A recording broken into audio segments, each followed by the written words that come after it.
What's up nga pala ulit mga guys, welcome again sa aking YouTube channel. For today's video nga pala, punta kami dito sa Ngili River. Ang location nga pala nito, kung pupunta kayo ng Monasterio de Tarlac, sa ibaba siya. Kaya kung gusto nyong mag-swimming, maligo, pwede kayo pumunta dito. Shoutout ko nga pala yung pinsan ko, si Mylene Araulio. Salamat dito sa GoPro. Meron na rin tuloy ako pang underwater shots. Ngayon ko lang nagamit ngayon lang nakagala.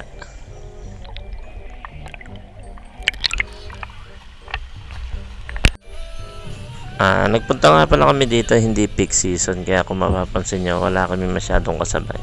Pero meron din mga ibang naliligo dito. Tapos yung cottage nga palang nakuha namin, worth 300 pesos lang. Kung gusto nyo ng magagandang cottage, dun sa bandang itaas, maraming mga resort pa dun. May baon na nga rin pala kami mga pagkain. Pero may dinanang din kami palengke para makabili na rin ng mga lulutuin, pampulutan.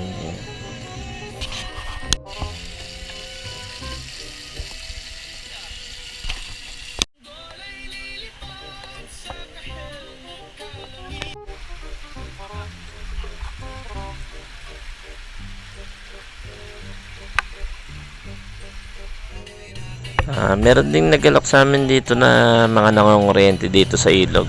Mga huli nila, yung mga malilit na hipon, mga isda, yung mga tilapia, ganun. Dito nga pala, yung tubig dito sa umaga malamig. Kaso pagdating ng tanghali, medyo umiinit na rin yung tubig. Kaya kung para sa akin lang, mas okay pa rin sa Gabaldon na kahit mainit yung araw, hindi umiinit yung tubig. Pero syempre, iba-ibang lugar pa rin naman, iba-ibang mga tanawin. Try nyo na lang din kung magustuhan nyo rito.